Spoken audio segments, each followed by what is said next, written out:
So today we're gonna do a question. I didn't get a question on time to do this week, so I made a question. All right, are you guys okay with that? Because there was a question I had. All right, so I was just wondering, what is communion? What is communion? Since today is our potluck Sunday, right? I love how they're all 4 rows back and just perfectly crammed in 1 row. This is funny. Jakey needs some company there. I'm just sorry. I was distracted by this perfect row there. We need to just remove all these and put them behind you, and then you guys would be in the front row, closer. Yeah. Anyway, it's all good. I'm going to start closing off the lines, and then we'll fill up the front first, and then open up lines. Right? Is that a good idea? I don't know. I don't spit that much. I feel like I'm so far away from you guys. I'm trying to get close. Anyway, what is communion? We've heard a lot of interesting stories in our lifetime about communion, right? There's different people that do different communion. The Catholics have a way, they have Mass, they have midnight Mass. One thing I do like, though, Catholics, it's open for anyone to show up to take Mass. The priest is at the front, has the cup, and has that little cookie. What do they call it? There's an actual name they have for it. And then people can line up, and he will feed, and they will take a drink. He will give them a cookie, and they get a drink. Cookie and the drink.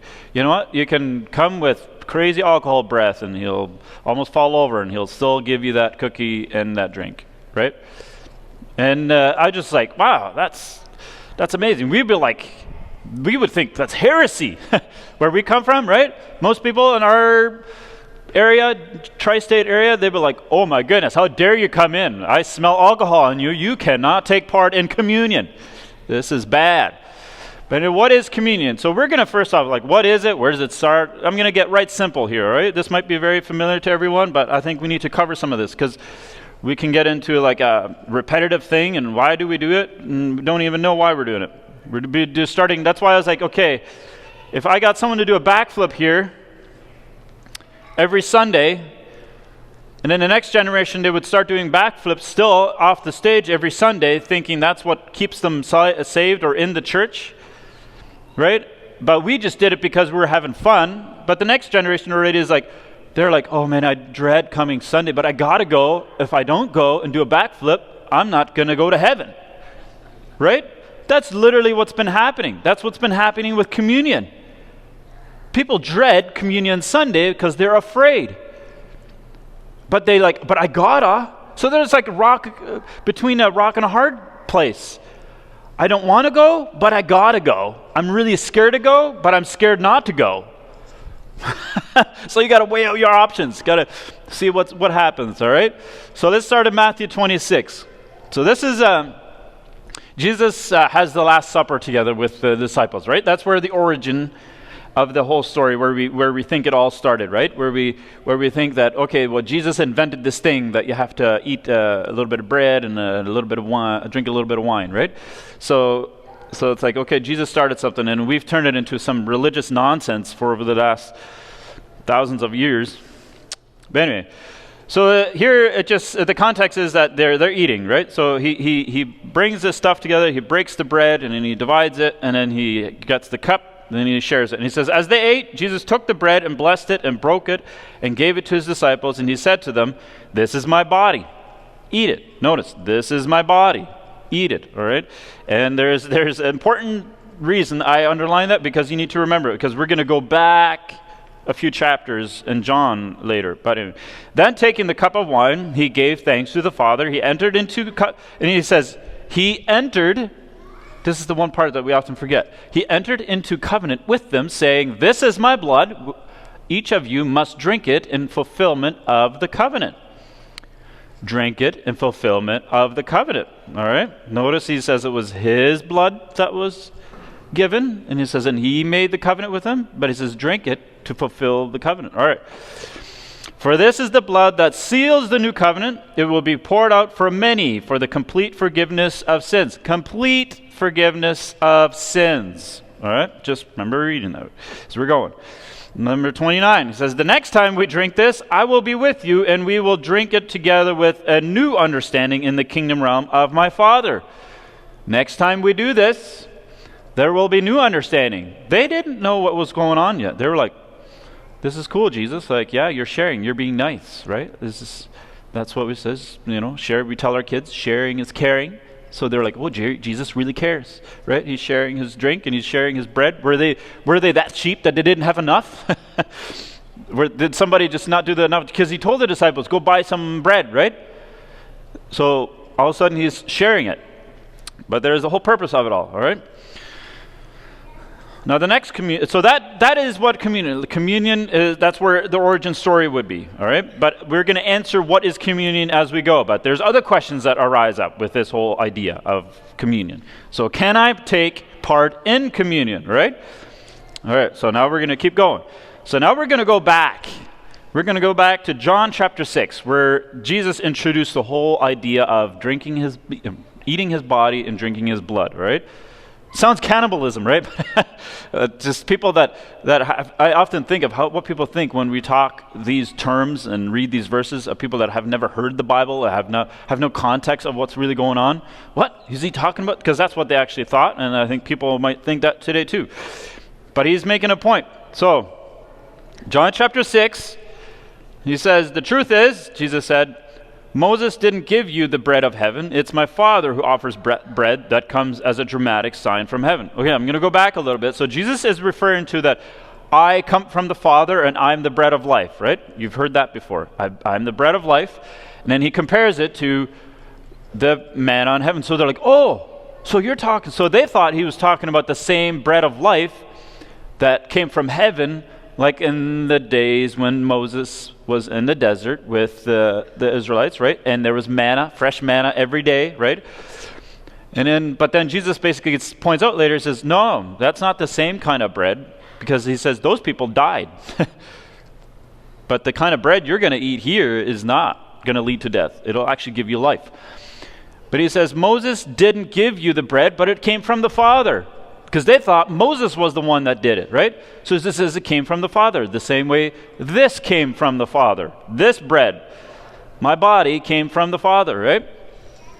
But it says it comes as a dramatic sign from heaven. So that word there, dramatic sign, is the same promise sign that happened when Noah walked off the ark. And then there was the sign in heaven, right? A promise sign, right? He says, offers bread that comes it's my Father who offers bread that comes as a dramatic sign from heaven. So the rainbow in the sky was a promise. The bread from heaven, the man on the desert, was a promise sign. It was a promise, much more than just I promise, but it was a covenant promise. A covenant, all right? And we're going to talk about that yet, but you need to know what a covenant is before you even understand what communion actually is. Once you understand covenant, communion all of a sudden is like, oh my goodness, right? It'll set you free. It'll answer those other questions of who can partake and what really goes down, all right? All right. John 6, verse 33, it says, the bread of God is the one who came out of heaven to give his life to feed the few that are really good people. Is that what it says there? He says to feed the world. What does it say? John 3:16, for God so loved the world. And he doesn't say he loved the few committed that had confessed all their sins and made it right with all their friends could do it, right? Or the ones that sit in the front row. In this case, nobody, because nobody's sitting in the front row, right? You guys are in the fourth row. What does it mean to be in the fourth row? There's got to be some sort of meaning about it. Yeah? The fourth. What? The chosen ones? Yeah. Some about the fourth. May the fourth be with you. Anyway. The bread is from God, and then he says he give his life to feed the world. And then there's that whole question that you have probably asked. I'm going to keep asking questions. I'm probably not answering them, but I hope they will all wrap up and they will all be answered at the end, all right? And then there's the other question. Says, how do I know I am eating worthy? I am worthy to take communion, right? Anybody ever felt like you weren't worthy to take communion? All eyes closed, heads bowed. Yeah. Y'all, but the rest of you were like, oh yeah, I'm good enough, right? Yeah, we were good? Okay. Okay, yeah, there was always a warning. There was always a warning, that's right. But what if it was a surprise communion? That's why they always had the warning the Sunday before. Next Sunday is communion. That's why I did not warn you guys. Last Sunday, I said we were having potluck, but I didn't say we were having communion. So we're just having potluck. So that way you guys are surprised. I got you guys in here. Time to confess it, right? So how do I know I am worthy? So, man, there was always the Sunday before was announced. Make sure you got a week's time. You got a week's time, all right? You got to examine yourself. We're going to look at that. Yeah, that's going to be fun. All right, let's go where the Bible verses where that has messed up a lot of people. But I want to read out a verse that Paul says right before he starts talking about communion. And I'm like, Paul is probably rolling around in the grave every time communion gets brought up, all right? Because right before that, he talks about the women in the church, how the order of things were supposed to be done in the church. But then he's like, to the next issue. But before he says, if someone wants to quarrel about this, I want you to know that we have no intention to start an argument, neither I nor the congregations of God. He says, but yet this has caused the biggest arguments in the Christian circles. But Paul's like, I didn't mean to get you guys fighting over communion. Oh my goodness, it did the opposite it was supposed to. But Paul knew that this was going to be a problem. But anyway, let's go. Verse 17, he says, now on this next matter, I wish I could commend you, but I cannot. Because when you meet together as a church family, it's doing more harm than good. Right? So he starts off with this because he's coming to a point about what they're doing. So communion, what we see is people getting together, right? We get together, we share the bread and we share the wine, right? That means we all share out of one. We're in union, common union. We have a common union. And we're not having a common union about what we believe. Actually, we have in a sense, as in we agree on all the different things, or that we're getting along perfectly. But we have a common union about something, right? But he says, but when you guys get together, it's actually worse. You guys shouldn't actually get together. It would be better for you not to get together. That's basically what Paul is saying. You guys are making it worse for everyone by getting together. Imagine that. Going to church every Sunday is just making it worse for everyone, right? Or for some people and some people not. Anyway, he says that you're doing more harm than good. Man, dare I say that some congregants make it worse for the community by being in the community? Isn't it supposed to be opposite? So wherever we go as community, it should be better for the community. Things should improve in some way. Should be good. So the ones that don't even really come to your group, they'll be like, wow, yeah, that's good that they're here. I really like that they're here. That's actually, things have changed. Things are getting better. People are actually starting to like each other more just because they're here, right? But instead, in the large part, the church has become the place where it's like causing, not in the sense about Jesus, but it's like about dumb religious stuff. They're just starting to fight, right? Did you know some of the biggest issues that the church has is not that they're causing division out there, they're causing division inside over the dumbest little things. And therefore they can't get anything done outside of the church if they can't even get anything done inside. Anyway, I'm going on about that. Just got some mixed emotions about that one. But anyway, because when you meet together, it's doing more harm. But anyway, so Paul's making a point. And it says, I've been told many times that when you meet as a congregation, divisions and cliques emerge. And to some extent, this doesn't surprise me. To some extent, it doesn't surprise me. He says, so this is the issue that Paul has, right? But then he goes on to communion. He says, difference of opinion are unavoidable, yet they will reveal which ones among you truly have God's approval. Meaning, in a sense that he's actually in context talking about God resists the proud, right? He gives grace to the humble and resists the proud. Pride is causing people, because pride creates groups. You don't fit in, right? And I want to point something out to you. This is not about just like having some friends. There's nothing wrong with having a circle of friends, but there's a way bigger picture here. There's something that Paul is trying to point out, right? But he says difference of opinion is unavoidable. You can't avoid difference of opinion, right? But he says you guys are making these difference of opinion into groups, right? You guys can't even talk to your person that doesn't agree with you, right? Then he says, in verse 24, he goes on. He goes on to like what Jesus says. This is what Jesus gave me. Like this is the whole point of getting together. Like this. So he's trying to get everybody on ground zero again because they've gone way off the rails of why they were getting together. Right? Good morals is not the solution. Jesus is the solution. He says, you guys have veered off onto something totally different. Some people that think they got to start with grace, but eventually they're like, okay, as we want to mature, we got to move on to higher things. Grace and love, that's beginner stuff. But then actually they've totally veered off the whole point of it all. You need to stay on grace. Like grace is everything. Everything illuminates, everything comes out of grace and love, the unconditional love from God, right? So people get off into all kinds of different trails and topics that become a really big deal. But all of a sudden it's all about the Antichrist. Their whole life is about the Antichrist. They know more about the Antichrist than Christ. That's a problem. You know who Jesus is. All the other stuff is just not, like it's, the enemy's been defeated. Why are we so worried about him?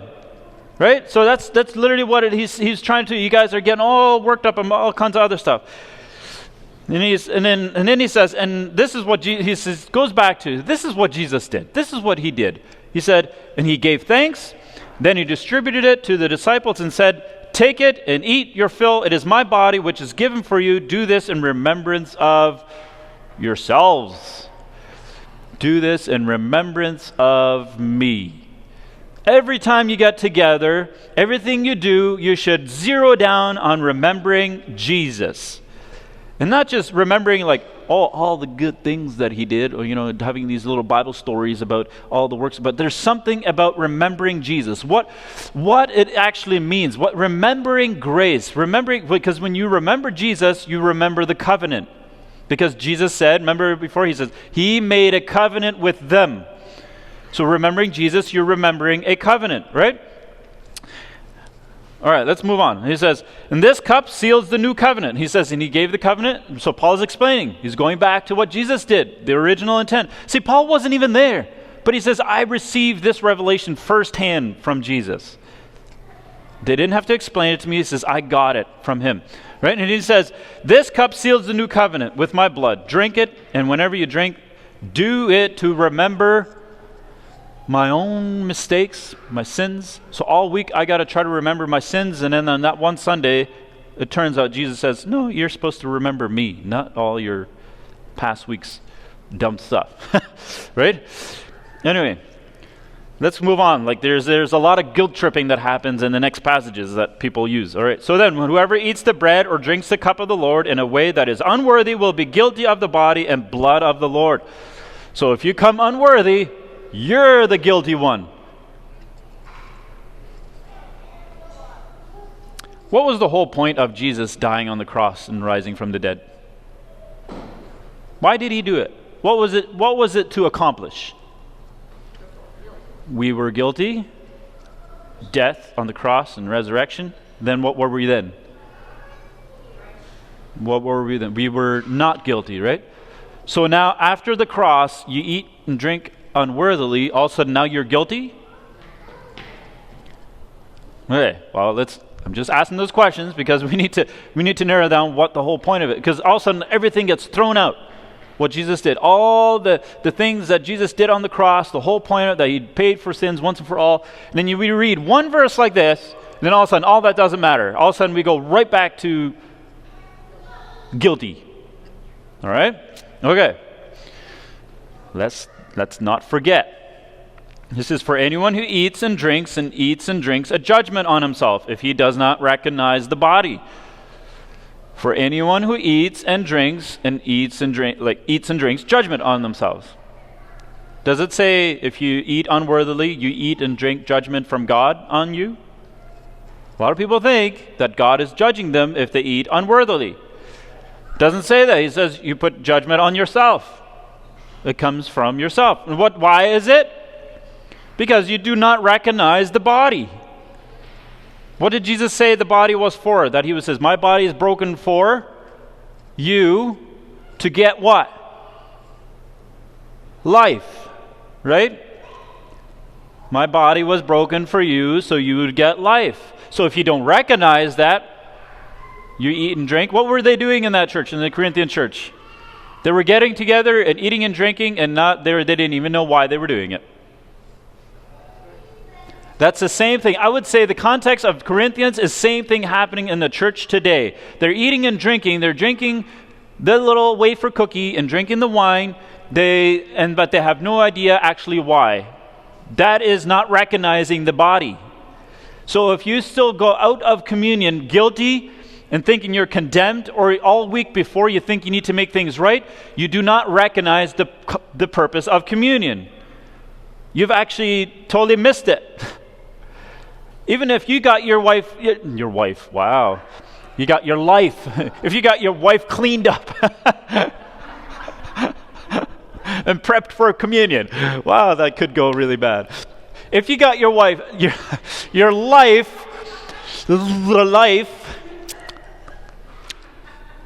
I should learn how to spoke. If you got your life all sorted out through the week before, you get your warning, you confess all your sins, make it right with all your friends or all your enemies, and bring back what you stole and confess, and then also did this whole line. And if I've offended anyone, please forgive me. Just the general. You got to throw in the general one. You got to cover them all. Make sure. So please forgive me if I've offended you. Right? It's just like so general because you're so afraid that you missed one confession. Right? So you did all that. And then you come to communion and you feel good about yourself, like, thank you, Jesus, for this communion. You've missed it. Thank you, Jesus, that you paid for my sins. You're actually, that's, what did Jesus call it? He says when blessing and cursing can't come out of the same mouth. First you're talking about the curse, and then you're trying to talk about the blessing. He says, it doesn't matter. He says, through the whole week, you need to say already, thank you, Jesus, that you paid for my sins. It's important to make it right with your friends, but not because you're trying to get it right with God. You need to make it right with your friends because you realize, oh, God made it right with me, and it's good for me to make it right with people. You'll live in peace when you make it right. It's for your own good in that sense. But he says, you guys didn't recognize it. All right, I want to go even further. Let's go back to John, all right? Because until now in John, he talked about the bread. He only says, I'm the bread of life, bread of life.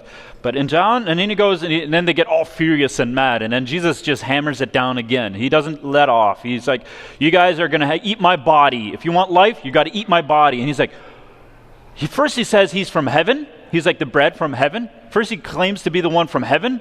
And now he's saying we should eat his body? Oh my goodness, this guy is, a cannibalism. But and then he says, I alone am this living bread that has come to you from heaven. Eat this bread and you will live forever. You will live forever.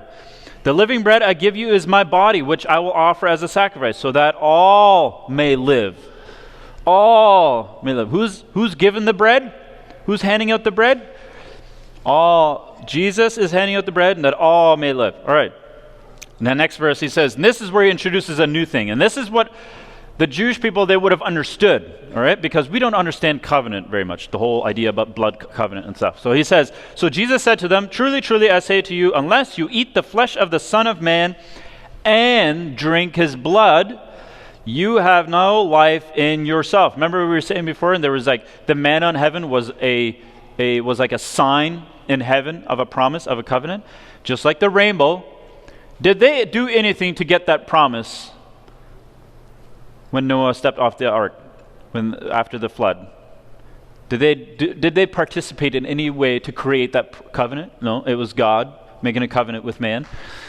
The manna in the desert was God making a covenant. It was a sign, it was just over and over. God was saying, I have made a covenant. All right? And then he says, my body is to give you life. And then he says, and my blood has been shed so you could drink, because I've made a covenant with you. The blood of a covenant. There's always a blood covenant. All right, let's keep reading. I'm going to explain it a little bit more later. Okay, eternal life comes to the one who eats my body and drinks my blood, and I will raise him up the last day, for my body is real food for your spirit, and my blood is real drink. Real drink. All right, so we need to understand the whole idea of covenant. So I'm going to explain it right now.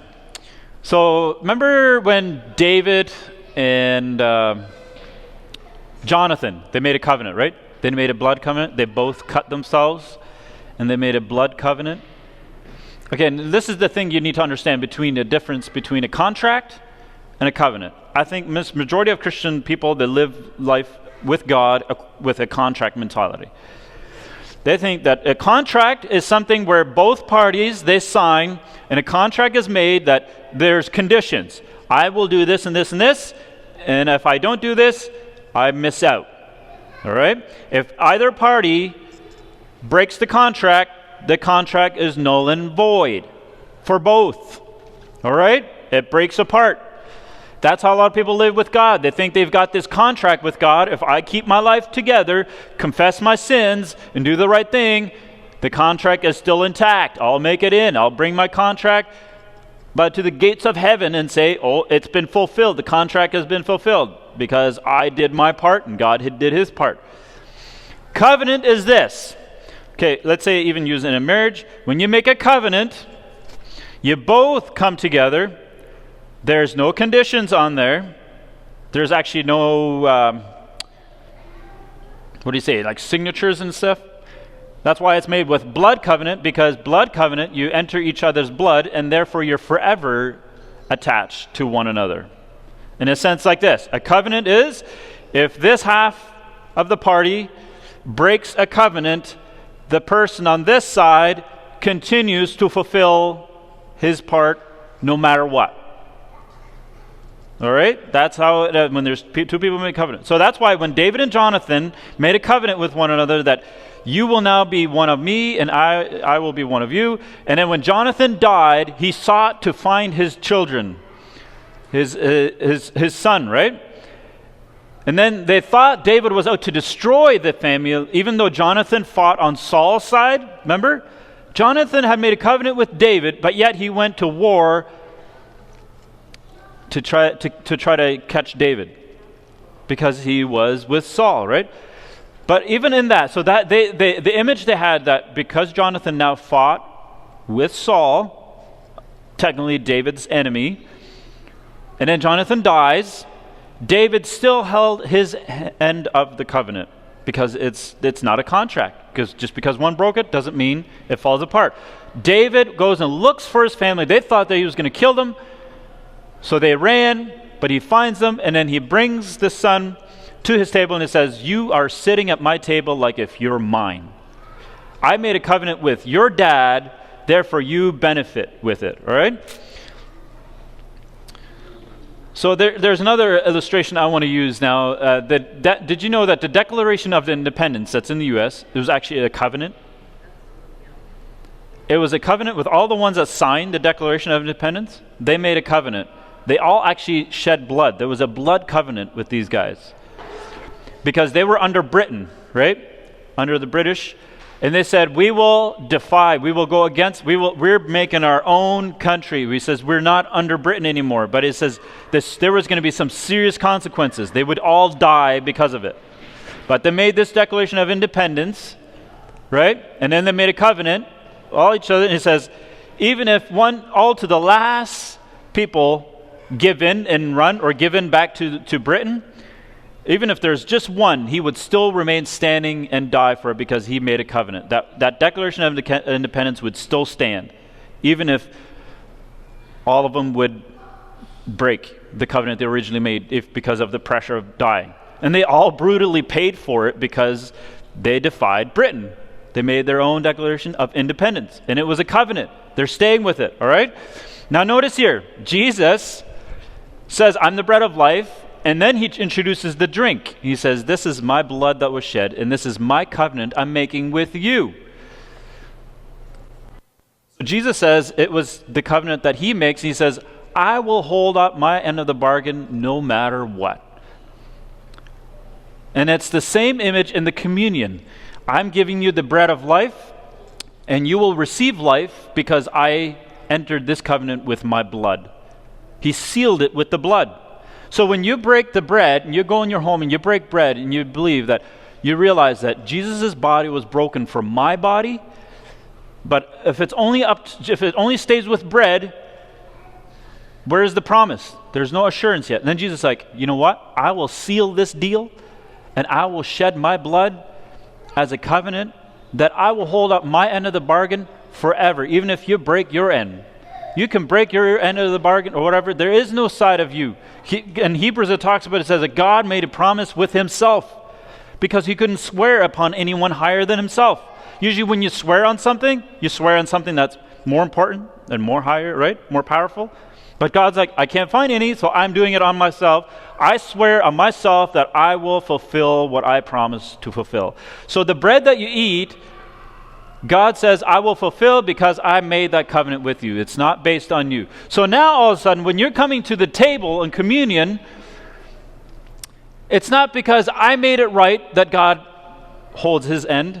It's because he made it right. Are you guys following with this covenant thing? Like, he made the deal with his blood. It's forever. It's an eternal covenant. And he can't break it. He's not going to.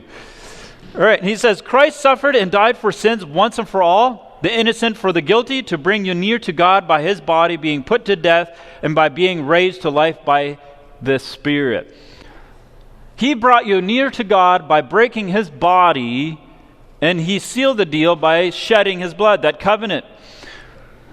He made that covenant with you. In Hebrews 10 verse 6, it says, multiple burnt offerings and sin offerings cannot satisfy your justice. We talked about last night what justice means. Justice means restoring, replacing something that's broken, making it brand new, bringing life. Where there was death, now there's life. That's justice, right? It's not punishing someone for what they did. That's not justice. That's just punishment. When somebody breaks something, justice would be to replace it with something equal value or even better. That's justice, right? Repay something good. It says all these animal sacrifices, they couldn't bring justice. If somebody came and they committed a sin and there was a consequence to that sin and they came and brought their sacrifices, it could not bring justice. It didn't fix what broke. It only eased their conscience. That's why Hebrews talks about it. It says constantly they were brought back to the consciousness of sin, and therefore they had to bring an offering to say, okay, I'm covered for now. But it didn't bring justice. And then the funny thing is Hebrews 10:10. John 10:10, what does that say? For I have come to give you life, that more than an abundance. Hebrews 10:10 says, by God's will we have been purified and made holy once and for all through the sacrifice of the body of Jesus the Messiah. God's will? Whose will was it? God's will. We have been purified, made holy once and for all through the sacrifice of the body of Jesus. So when you come to communion, you're not observing yourself in a sense. So when he says you need to examine yourself, you need to examine, do you know what this communion is about? Do you know that if I come to communion, that it actually is it's good news? To tell someone that you can't come to communion, it's like saying, no, you can't get saved today. It's actually saying, no, God doesn't love you today. Because communion is literally the gospel in a cup. When someone comes to communion, communion should actually give them a revelation of what Jesus did. His body was broken. This bread I'm eating because his body was broken. And this drink I'm drinking, that sealed the deal that he was broken for me forever and that I was healed by his brokenness. He took my shame. He took my guilt. He took my sickness. He took my disease and healed my body because his body was broken for me. And the blood sealed it, that nobody could take you out of that deal. Nobody could break that covenant to make it null and void. It was always going to stand forever and ever. That's communion. But the thing is, people, if you come with a self-righteous mentality that you've made it right and that you deserve to be in communion, then you've missed it. You've missed it. That's why Jesus says, I am the way, the truth, and life. Like Jesus, the only way to get life is me. There is no other option. Sorry, I wish there was, but there isn't. Because he is the life. You trying to gain life by your own self-righteousness does not give you life. So that's its good news. So anyone coming to communion should never, so we've turned it into an opposite thing, communion. We've turned it into a den of thieves. Jesus would turn tables all day long if you found out how communion was operated in the church. That only those that have done all their confessions and have done everything right are partaking. And today you can be at ease. You can rest assured by taking communion, it's actually good for you. Like you can rest knowing that He is good towards you. If you want to think that, oh, I'm not saved, so I can take communion, well, take communion. That is the message. That's the gospel. That should give you revelation how good He is. What He actually did on the cross. Man, everybody wants to invite you, like everybody's like, oh yeah, you're welcome to the Easter service, but you can't come to communion? What? Everybody should come to communion. Your worst neighbors. The ones down in the alleyway. The ones that are laying on the streets, high on drugs. They should come to communion. Because communion is good news that Jesus was broken for us to be made whole, made one, healed, made zozo, like everything included in that. It's just not for the one sweet by and by, it's for now.